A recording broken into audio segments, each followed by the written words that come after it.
In today's video, we are making 3 easy spring recipes, and this is truly feel-good food. Like when you eat these flavors and you have this spring produce, it just puts a little bit of a smile on your face. As cheesy as that sounds, you kind of feel like spring is right around the corner when you eat these meals, and it just puts me in a good mood. So I hope the same is true for you. Thank you to Peak Tea for teaming up with me, and let's get started. So we're gonna start with this very springy little gem salad, and it has all of my favorite spring produce, including peas and potatoes, which I know can seem a little bit weird in a salad, but the texture and flavor of this is just so nice. I'm gonna start with these little potatoes. I love that they cook very quickly, but they also have a very creamy interior. And what I like to do, I mean, honestly, you can just put them in the oven with olive oil and seasoning and they're gonna be delicious, but I like to parboil them first, which makes them even creamier. While they're boiling, I'm just gonna go ahead and make my creamy dill dressing. This is made from hemp seeds, so it's super nutrient dense, but it blends really smooth and creamy. It has a little bit of Dijon, some fresh dill, a touch of nutritional yeast for depth, a little bit of olive oil for creaminess, and some salt and pepper. The full recipe for all of the recipes you see in this video are in the description box below. Blend that until smooth, and just like when you make tahini dressing, it thickens up as it sets, or as it chills basically. So it's kind of runny and thin at first, and then it gets a little bit thicker and creamier, and it's honestly great on salads, but I also love it for like potatoes,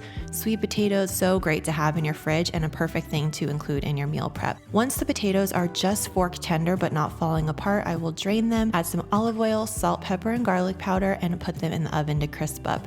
In the meantime, I'm gonna take some of this little gem salad. I love this lettuce because it's really nice and crispy. I love the multiple colors, but you can use any kind of crunchy lettuce that you like. Romaine or iceberg also works really well. I'm gonna go ahead and add a little bit of the dressing and toss to combine. I like to cut my lettuce a little bit smaller. I'm just using some clean kitchen scissors here to do this really quickly. You can leave it whole because it's beautiful, but I feel like it's just easier to eat when it's small. Then we're gonna add the magic combo, which is the roasted crispy potatoes, the sweet peas, which I just steamed from frozen with a little bit of salt, and crunchy pistachios. The pistachios really bring it all together. They add texture and crunch and a little bit of a salty kick. It's a little creamy, a little crunchy, a little savory, a little sweet, and so fresh from the lemon and the herbs. It's perfect for spring. Moving on to one of my favorite cakes right now, a fluffy matcha cake with vegan cream cheese frosting that we're gonna make from scratch. First of all, I'm just warming up my almond milk. This really helps to prevent the coconut oil that it's gonna be mixed with later on from getting clumpy.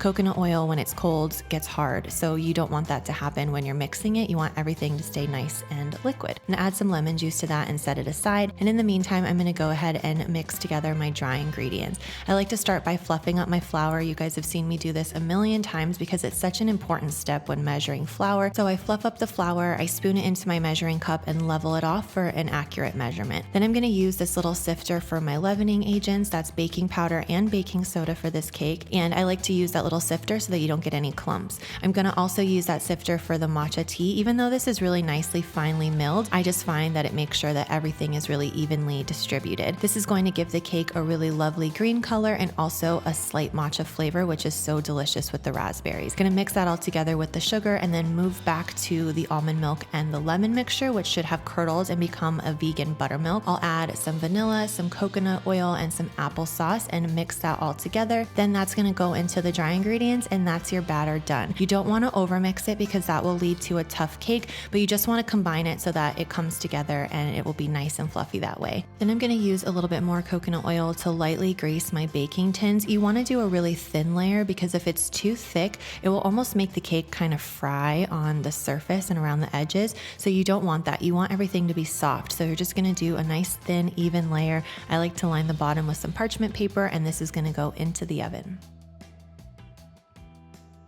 While the cake is in the oven, I wanted to let you know that Peak Tea is offering my viewers 15% off their Radiant Skin Duo. So if you're a matcha lover, you gotta check out the link in the description box below. I personally love their Sun Goddess matcha, so I teamed up with them to bring you this video. It is quadruple toxin tested, it's incredibly high quality, and it's ceremonial grade, which is like the top of the top that you can get for matcha. It also has 35% more L-theanine than other matcha brands, and it has polyphenols, which are an antioxidant that is incredibly important for overall health, but especially skin health. health. I really like having a matcha in the afternoon when I kind of just want a little bit of a pick-me-up, but I want it to be steady and smooth, and that's where that L-theanine comes in. And as you saw in this cake, you can even bake with it. The Radiant Skin Duo also comes with the BT fountain, which is really important for hydration because it's rich in electrolytes. You can just stir it into some cold water or even sparkling water if you wanted to make your own little special hydration beverage, and it's a really delicious way to make sure that you're drinking enough water throughout the day and keep yourself hydrated. You can get 15% off this bundle if you click the link in the description box below. I really hope you guys enjoy it, and let's move on to making that cream cheese frosting. Vegan cream cheese frosting is one of my favorite frostings to make, and you can use this recipe for a lot of different cakes, but it's especially good with this matcha cake. The key is to use room temperature vegan butter and room temperature vegan cream cheese. If they're not soft at room temperature, it's really not going to come together and it's not going to blend very nicely. To that, we're going to add some powdered sugar, vanilla, and a pinch of salt to bring out the flavor, and whisk until it is nice and fluffy. Then once the cakes are cool, I'm going to go ahead and frost them. Now I frost them quite generously,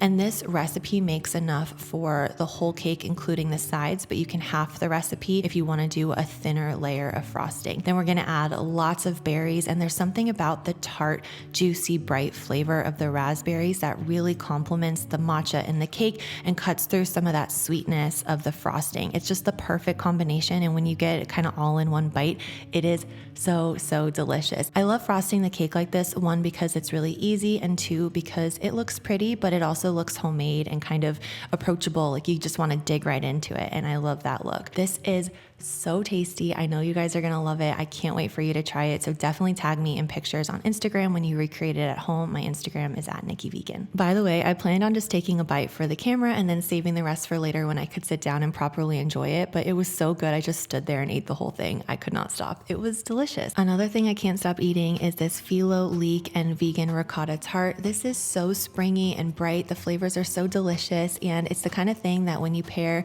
with kind of a bright vinegary green salad on the side, it's like the perfect brunch, lunch, or even dinner staple in the spring. The first thing you want to do is clean your leeks because these grow up through the sandy soil and they tend to get a lot of grit in between the leaves. So what you want to do is just go ahead and slice them, don't wash them yet, and then you're going to put the sliced leeks into a bowl, rinse with water, and let them soak for a few minutes, and that will help all of the grit and debris in the leaves fall to the bottom, and then you can just rinse it into a colander. In the meantime, I go ahead and I make my tofu ricotta. This is very easy to make. You can kind of throw all of the ingredients into a little blender or food processor like this.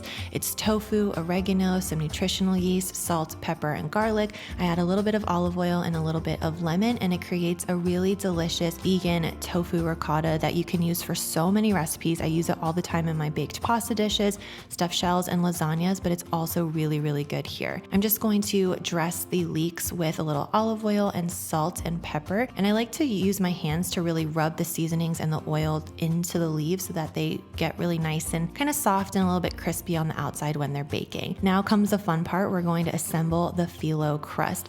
Phyllo pastry is one of those accidentally vegan pastries that you can usually find in the frozen section at most grocery stores. Almost all of them that I've ever seen have been vegan, so just double check. And what you want to do is brush each layer with a thin layer of olive oil. You could do vegan butter, sprinkle of salt and pepper, whatever you like, and then you're going to layer it into the dish, and this is going to get nice and flaky and crispy. Then you'll do the vegan tofu ricotta on the bottom and top it with the leeks. I like to add a little bit of everything but the bagel seasoning on top for extra flavor and texture, and then I finish this with a sprinkle of vegan feta, which kind of adds a little bit of creaminess and saltiness and a little cheesy tang. It's so good. This flaky springtime pastry is inspired by something that I saw on BBC Food, so I'll link the original recipe down below, and I'll have my veganized version written out in the description box below for you as well. The pastry is so nice and flaky, and it really complements the smooth ricotta. I know you guys are gonna love it. If you have any spring recipe requests that you want to see in an upcoming video, then please let me know in the comments, because I always want to make videos that you guys are excited about,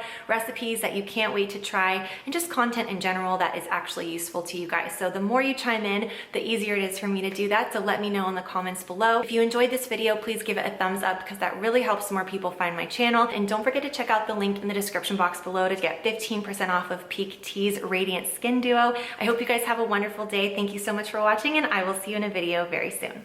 Bye.